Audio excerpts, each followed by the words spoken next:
Hello and welcome back to my channel. This video is about principles of costing, and today we're going to talk about labor cost. In this topic, we will focus more on the two methods in calculating the gross pay to the employees. First is time-related pay. Under this method, there are two types. The employees could be either salaried or hourly rate employees.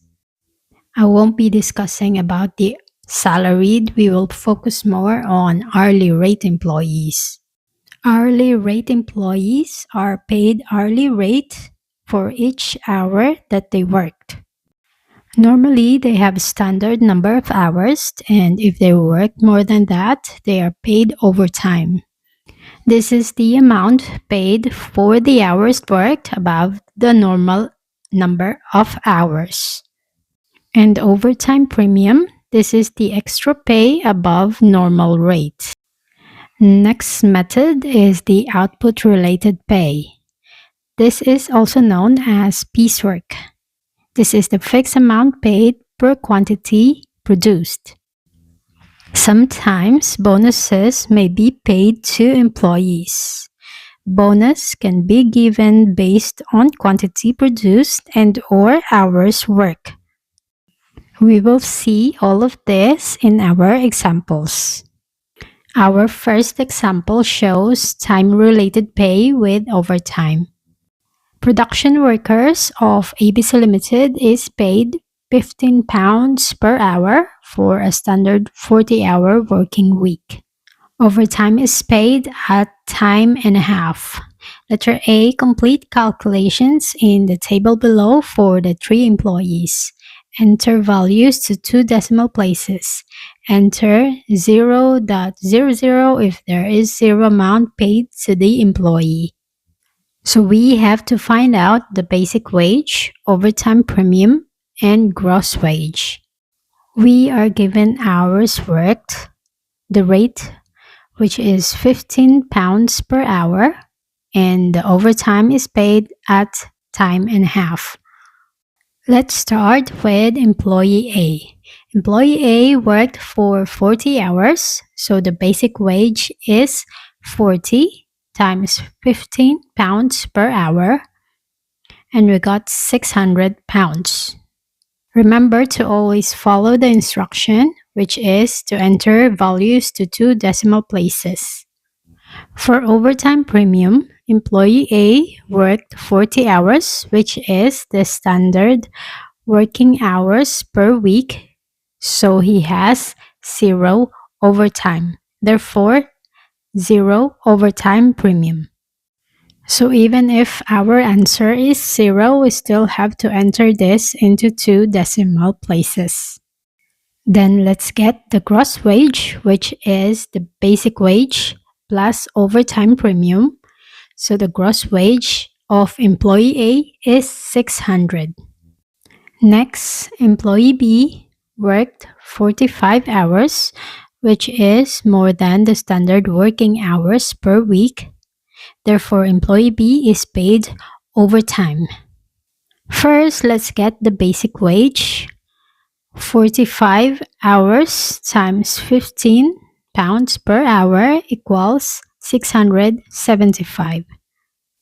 Then let's get the overtime premium.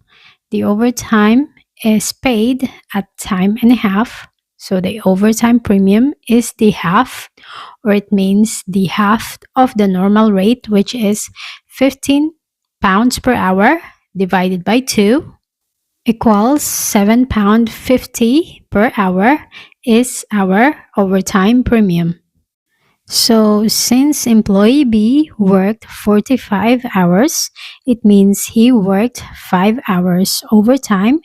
So the overtime premium is 5 hours times £7.50 equals £37.50. Now let's get the gross wage, which is the total of basic wage plus overtime premium.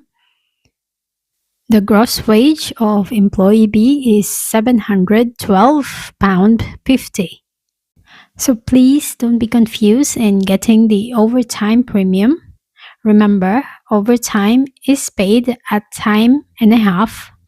The time, meaning the normal rate, goes with the basic wage, and the half, meaning half of the normal rate, goes to the overtime premium column. It's because, as I have mentioned earlier, overtime premium is the extra pay above the normal rate. So if the overtime is time and a half, the extra pay there is the half. Next is employee C. Employee C worked for 42 hours, which is also more than the standard working hours per week. Therefore, employee C is also paid overtime. Let's get the basic wage, which is 42 hours times 15 pound per hour equals 630. Then let's get the overtime premium, which is the overtime 2 hours times 7 pound 50 per hour, and we got 15 pound overtime premium. Then for the gross wage, the total of the basic wage 630 plus overtime premium 15 equals 645. Next, let's move on to our second example. M Limited has production target of 350 units for each employees per week. Employees are paid a bonus of £2 per unit of excess production, capped at the maximum of 400 units. Letter A. Complete calculations in the table below for 2 employees. Enter values to 2 decimal places. Enter 0.00 if there is 0 amount paid for the employee. So the amount that we need to get here is the amount of bonuses of each employees. We are given the units produced per week, the production target, which is 350 units for each employees per week, and the bonus amount of £2 per unit in excess of the production. First, let's get the bonus paid to employee number 1. The unit produced by employee number 1 for the week is 390. The target is 350. Therefore, the excess production is 40 units. 40 units times £2 per unit equals 80, and this is the bonus paid to employee number 1. Next, employee number 2 produced 410 units for the week, which also exceeded the production target of 350 units per week. However, the bonus is capped at the maximum of 400 units. So instead of 410 units, we can only include 400 units in the calculation of excess units. So it should be 400 units minus the production target of 350 units equals 50 excess units. 50 units times £2 per unit equals 100, and this is the bonus paid to employee number 2. Just to give you a quick tip, always remember to follow the instructions on the number of decimal places to be entered. And I always say this reminder: even if your answer is correct, but you did not enter it in the correct number of decimal places, it will not be counted as correct answer. And that's it for today's video. I hope you find it useful. If you want to watch more videos like this, please don't forget to give us a thumbs up and subscribe to our channel. Thank you for watching.